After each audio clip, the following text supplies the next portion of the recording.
esse nosso primeiro e histórico culto virtual de ceia. É muito engraçado, né? Mas ao mesmo tempo é a igreja desse tempo, é a igreja que se reúne nas casas, é a igreja que se reúne virtualmente e daqui a pouquinho você vai ter a oportunidade de pegar aí um suco, pegar um pedaço de pão e junto com a sua casa, junto com a sua família, junto com todos aqueles que creem em Jesus, ter esse momento. Hoje é o dia da ressurreição de Cristo, hoje é o dia em que toda a cristandade, todos aqueles que têm essa fé vivificada pelo Espírito Santo, comemora e jubila, porque Jesus não ficou ali parado na morte, não ficou ali detido por ela, mas ele ressuscitou e ele está hoje à direita de Deus Pai, está reinando. Então, por mais que peste esteja no ar, por mais que notícias tristes estejam acontecendo, a Bíblia está dizendo que não é o fim. A Bíblia está dizendo que nós vamos ter ainda história para contar, e essa história é contada por Jesus. Ele vem nos buscar e juntos vamos estar com Ele para sempre. Ele vai renovar a terra e nós vamos voltar para cá, para reinar com Ele e cantar juntos esses hinos para glorificar o nome de Jesus. Então seja muito bem-vindo, ajeite-se aí na tua sala, na tua cadeira, porque juntos vamos realmente viver o melhor de Deus para esse tempo. Queria só dar alguns anúncios para você que são importantes para nós enquanto igreja. Nós vamos continuar amanhã, não é? Pela terceira semana já seguida, aqueles que estão jejuando e orando nas segundas-feiras. Tem outras pessoas que estão jejuando também conosco. É uma refeição na segunda-feira que nós entregamos a Jesus para orar pelas pessoas que estão na frente dos trabalhos médicos, dos enfermeiros. Também vamos orar principalmente pelos governantes, né, para que o nosso país tenha unidade nessa hora, no combate à pandemia e que logo as coisas voltem ao seu normal. Esteja orando nessa semana, se não puderes amanhã, um dia na semana, uma refeição, jejue e ore para que o Senhor Jesus esteja agindo no nosso meio. Também o encontro das células, que está sendo feito aí por vários aplicativos, né? Tem alguns aplicativos sendo utilizados. Fale com o líder da sua célula, né? Contacte com os membros da célula, convide pessoas. Né? Tem pessoas se reunindo aí, 19 pessoas essa semana, 10 pessoas, 15 pessoas, 4 pessoas. O importante é que as pessoas estejam, todas elas, né, em comunhão, mesmo que na virtualidade dos nossos encontros. Esse é o momento em que nós fazemos e entregamos a Deus a nossa contribuição lá na igreja, onde juntos também exaltamos a Jesus com liberalidade, com generosidade. E eu queria ler um texto da palavra que nos incentiva a esse momento de entrega e de oração. Nosso desejo não é que outros sejam aliviados enquanto vocês são sobrecarregados, mas que haja igualdade. No presente momento, a fartura de vocês suprirá a necessidade deles, para que, por sua vez, a fartura deles supra a necessidade de vocês. E então haverá igualdade, como está escrito. Quem tinha recolhido muito, não teve demais, e não faltou a quem tinha recolhido pouco. Eu sei que alguns de vocês estão passando por necessidades, eu sei que alguns de vocês já receberam o seu salário.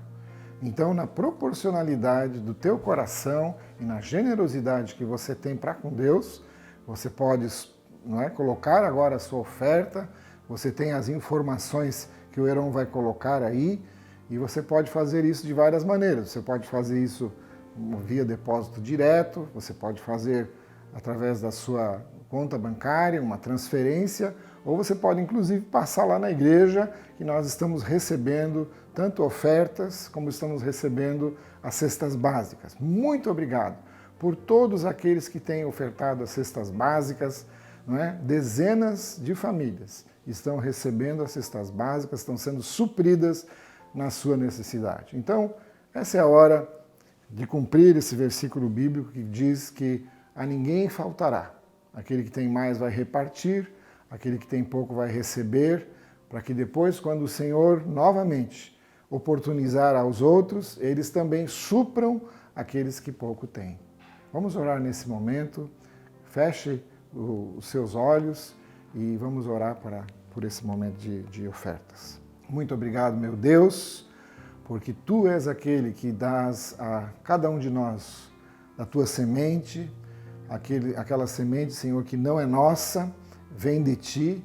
Uma parte é para plantar, para regar, uma parte é para que nós possamos ter a nossa colheita, o nosso dinheiro, nosso sustento que precisamos para o dia a dia, a fim de que tenhamos, ó Deus, para prover para a nossa família, para aqueles que o Senhor nos deu. E a outra parte a gente não come, a gente devolve para o Senhor, a gente espera o momento certo, é para o Senhor. E nós queremos fazer a nossa parte. Aqueles que têm muito contribuirão na sua generosidade. Aqueles que têm pouco, talvez não poderão contribuir com muito agora, mas estão livres para fazê-lo, porque o Senhor é o mesmo. Pai, abençoa as famílias. Abençoa, Senhor, a cada um deles com o Teu suprimento. Tu és o Deus que nessa hora também se mostra generoso para com todos aqueles que são Teus. Deus abençoe a você neste tempo, em nome de Jesus. Nossa mensagem de hoje está em Lucas, capítulo de número 24, a partir do verso 13. Você pode acompanhar a leitura na sua Bíblia, ou pode também agora acompanhar juntamente aí na tela, tá? É uma história conhecida de muitos, talvez alguns ainda não a tenham conhecido. Naquele mesmo dia, 2 deles estavam indo para o povoado chamado Emaús, a 11 quilômetros de Jerusalém. E no caminho conversavam a respeito de tudo o que tinha acontecido.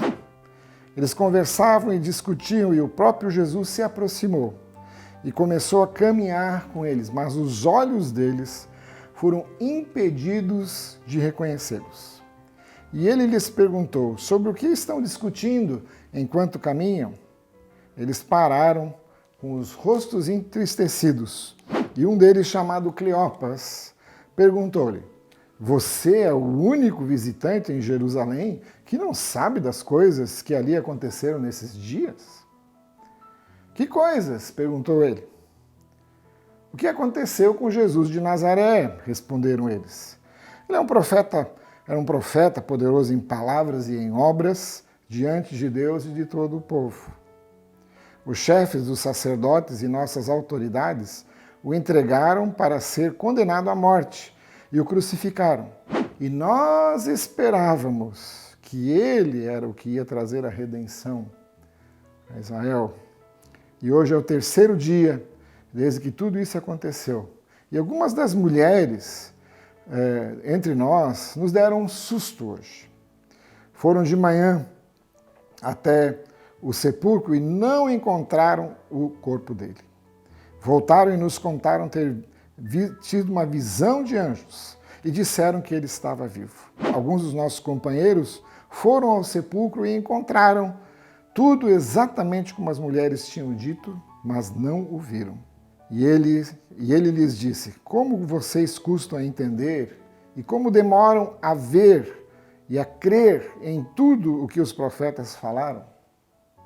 Não devia o Cristo sofrer essas coisas para entrar na sua glória? E começando por Moisés e todos os profetas, explicou-lhes que constava a respeito dele em todas as Escrituras. E ao se aproximarem do povoado para o qual estavam indo, Jesus fez como quem ia adiante. Mas eles insistiram muito com ele: fique conosco, pois a noite já vem e o dia está quase findando. E ele entrou para ficar com eles. Quando estava à mesa com eles, tomou o pão e deu graças, partiu e deu a eles. Então os olhos deles foram abertos e o reconheceram, e ele desapareceu à vista deles. Perguntaram-se um ao outro: não estava queimando o nosso coração enquanto ele nos falava no caminho e nos expunha as Escrituras? E levantaram-se dali e voltaram imediatamente para Jerusalém. E ali encontraram os 11 que estavam com eles reunidos. Deus abençoe essa palavra ao seu coração e ao meu coração nesse dia de vitória, nesse dia de ressurreição. Aqui nós encontramos 3 notícias que eu e você precisamos atentar. Nós temos a primeira notícia, que são as notícias de ontem e de anteontem. São as notícias que estavam no coração daqueles 2 discípulos de Emaús. Eles tinham ouvido dos acontecimentos de Jerusalém e o coração deles simplesmente se entregou a essas notícias. O coração ficou embotado, abalado, em pânico, não é? O medo começou a assombrar os corações desses discípulos de Emaús. E nós vemos que, infelizmente, as notícias de ontem e de ontem não eram boas. As notícias da sexta e as notícias do sábado tinham assaltado a fé, tinham minado o coração deles, tinham abalado de tal maneira a fé que esses 2 tinham na pessoa de Jesus, que eles entendiam que o projeto tinha acabado, que nada mais ia acontecer com relação ao Jesus de Nazaré que eles tinham conhecido. Então as notícias que nós ouvimos, sim, nos conectam com uma realidade, mas conectam a gente com uma realidade temporal. É o aqui e agora. Sim, nós temos que prestar atenção em tudo que nos acontece, né? Aquilo que as autoridades estão preconizando, as autoridades sanitárias estão falando. Muito importante que você e eu atentemos para isso, sem dúvida nenhuma. Mas essas notícias não são notícias que vão prevalecer para sempre. As notícias mudam, as notícias se esgotam, as notícias são apenas informações que nós colhemos e podemos deixar o nosso coração se levar por elas ou não. Agora, se nós colhermos as informações corretas e tivermos o discernimento correto, nós podemos colocar o nosso coração numa outra notícia. E agora, em segundo lugar, eu quero falar para você das notícias de Jesus. Jesus perguntou a eles: quais notícias vocês sabem que eu não sei? Então eles falam dessas notícias de ontem e anteontem, que Jesus foi preso, que Jesus foi condenado, que Jesus foi colocado numa cruz e que ali ele foi finalmente então enterrado no sábado, ou na sexta-noite, já no sábado estava enterrado. Tudo isso eles sabiam como informação e repassaram a Jesus. Mas então, em segundo lugar, vem as notícias de hoje. As notícias de Jesus para aqueles 2, que não eram as notícias de ontem nem de anteontem. Ele simplesmente diz: mas o Cristo tinha que sofrer sim. O Cristo tinha que passar por isso para entrar na sua glória, para ser reconhecido de novo como aquele que pagou os nossos pecados de ontem, de hoje e de amanhã, que nos justificaria diante do Pai, com perdão e com sacrifício único que Ele entregou por você e por mim. Jesus então começou a atualizar as notícias. As notícias vinham de Jesus, da boca dele, do coração dele. E começaram lá em Moisés, ou seja, lá no Gênesis, falando do propósito de Deus, de como Deus se revelou na criação, e depois contando a história de Israel, de como eles, através de Moisés e da Páscoa que foi instituída na ocasião, não é?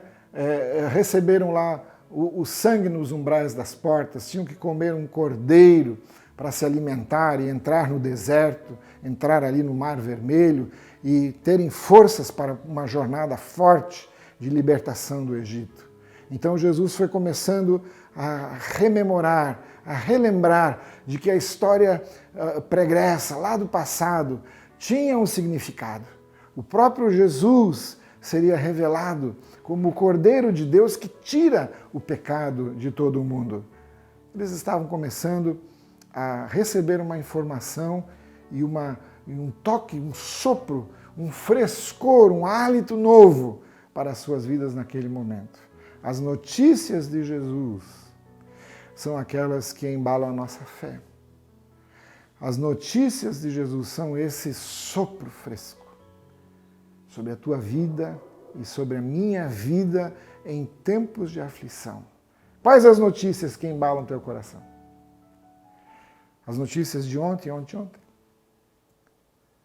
Você tem dado nesse tempo prioridade para as notícias de Jesus na Bíblia? Cuida do teu coração, meu irmão. As notícias querem muitas vezes deixar você abalado, aturdido, morte ao teu redor, coisas acontecendo que você jamais teve notícia.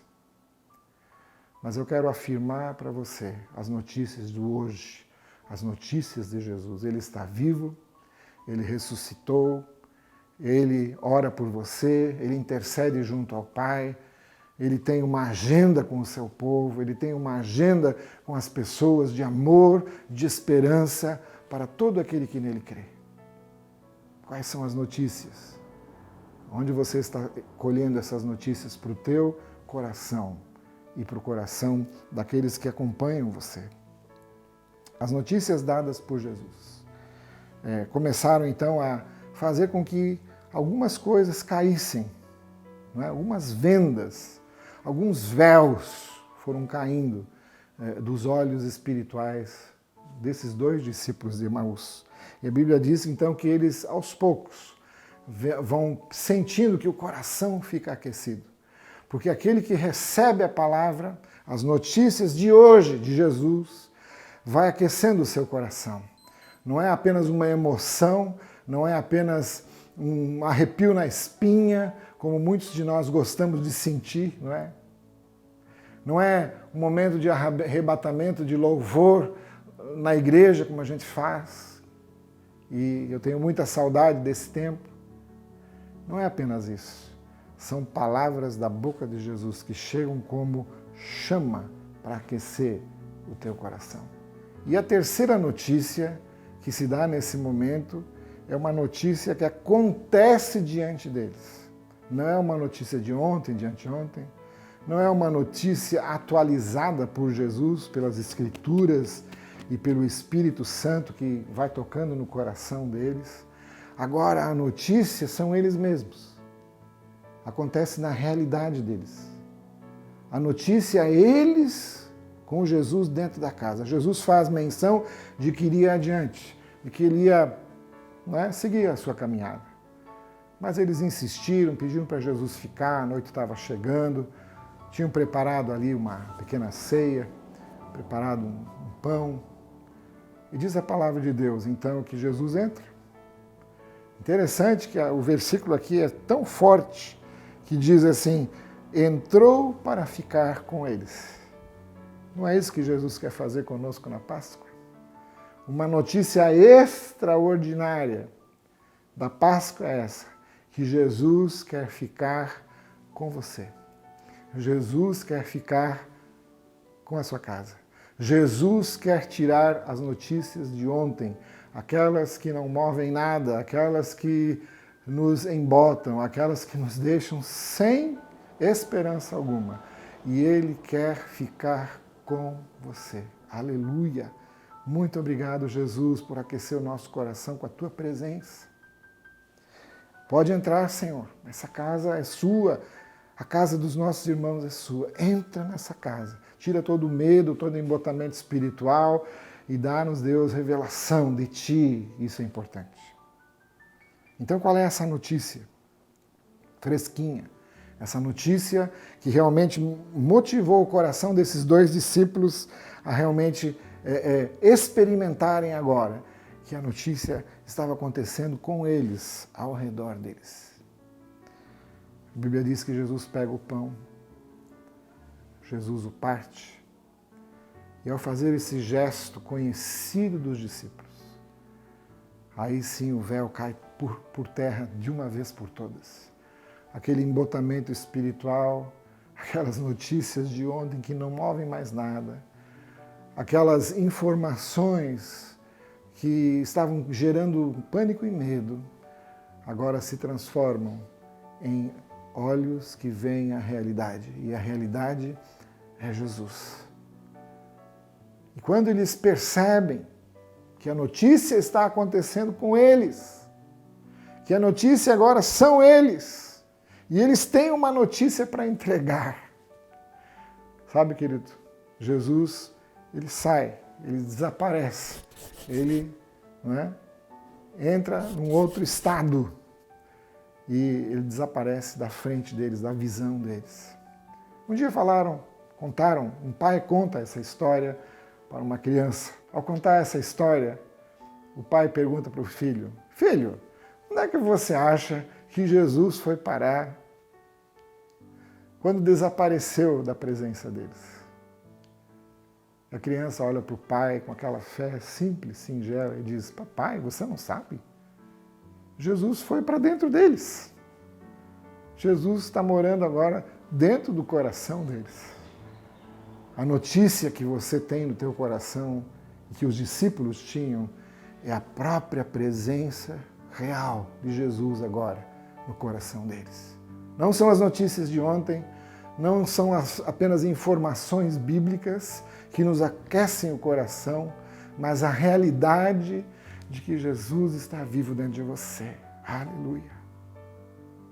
Que Jesus está vivo e ativo dentro do teu coração, para não deixar você esmorecer, ficar chateado e estressado.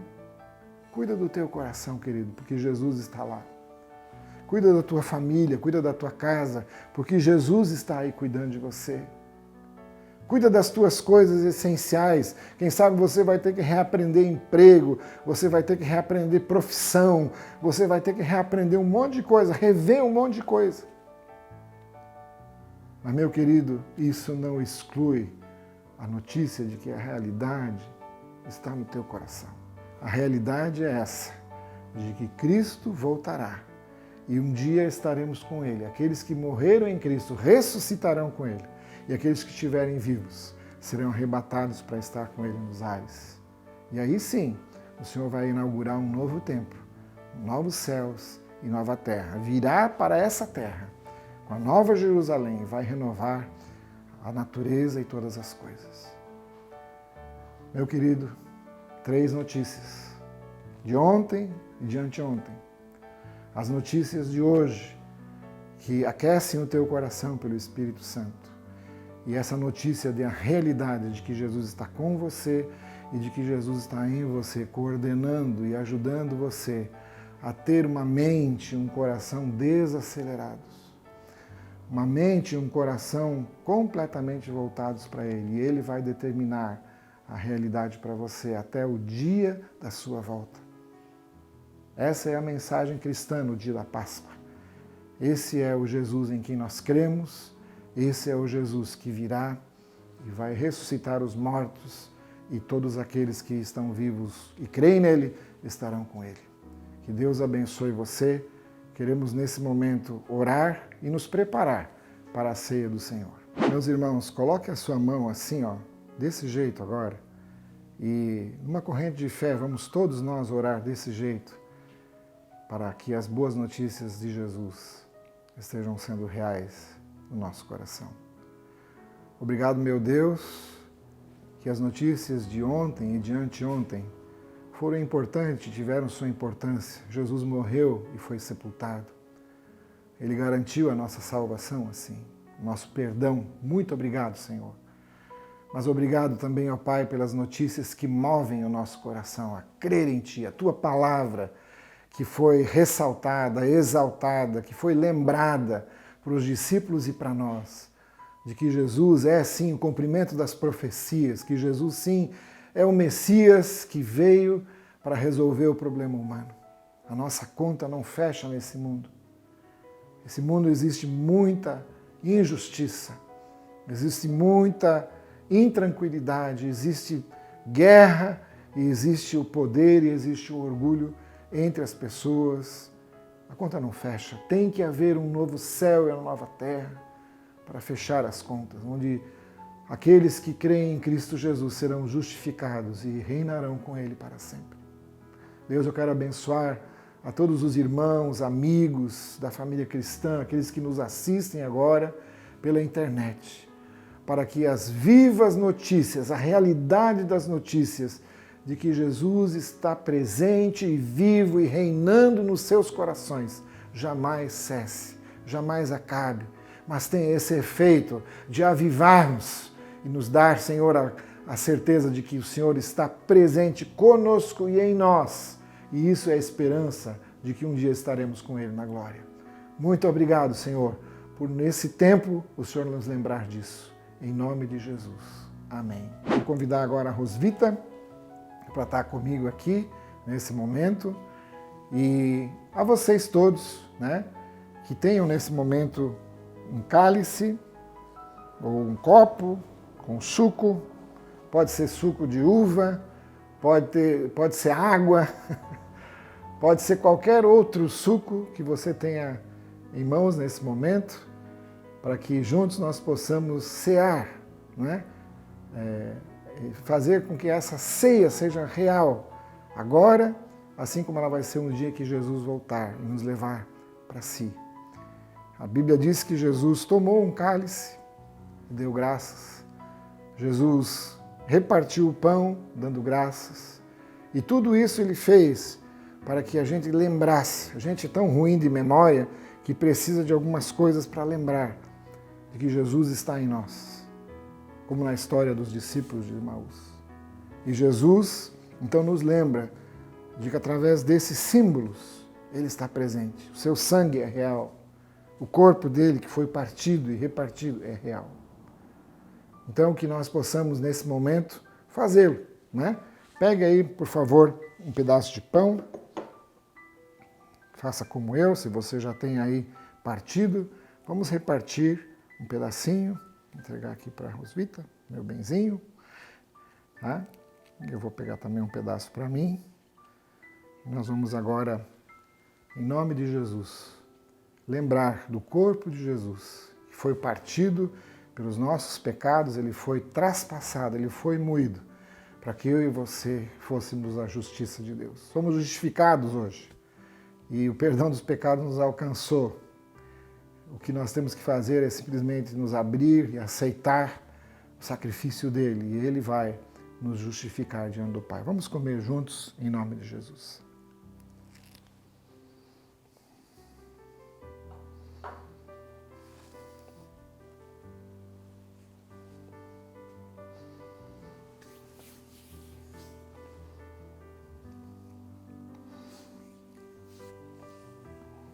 Obrigado, Senhor.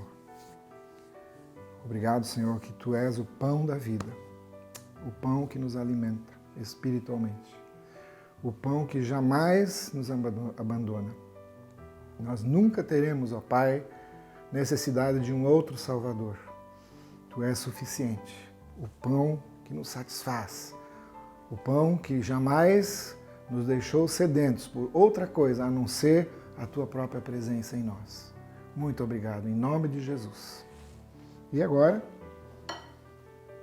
pega aí o seu copo, o seu cálice, a sua taça, enfim, aquilo que você tiver em mãos agora, lembrando de que o sangue de Jesus já cobriu os seus pecados. Ele já atraiu você para Deus. Ele já te buscou, querido. Ele já pagou tudo que você tinha de dívida para com Deus. E agora, simplesmente, Ele quer que você descanse naquilo que Ele fez. Vamos tomar juntos, em nome de Jesus.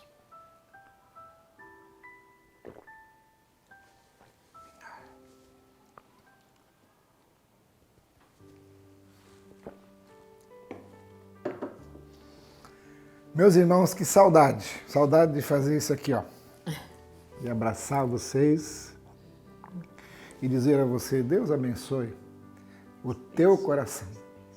Deus abençoe para que você fique apegado nas notícias que valem a pena, na realidade de que Jesus mora no teu coração e vive com você para fazer a tua história uma história de vitória. Você não está sozinho. A IFC não está sozinha. A Igreja de Jesus no mundo não está sozinha, porque Ele vai dar a palavra final. Glória a Deus. Um abraço a vocês. Que Deus os abençoe e que logo, logo possamos tomar essa ceia juntos e cantarmos juntos com a equipe de louvor, porque é assim que o Senhor quer que a sua igreja esteja unida. E nós amamos vocês. Lembrem-se que nessa semana temos alguns aniversariantes. Eu queria dar um abraço aqui ao nosso pastor Felipe, que no dia 14 de abril agora está fazendo aniversário. Ontem foi aniversário dessa aqui, né? Mas amanhã, dia 14, aliás, aniversário do nosso querido pastor Felipe. Mande uma mensagem para ele, abençoe o coração dele, seja criativo, tá? Assim é o nosso jeito de viver igreja. Deus abençoe o teu coração, querido. Amém. Deus enviou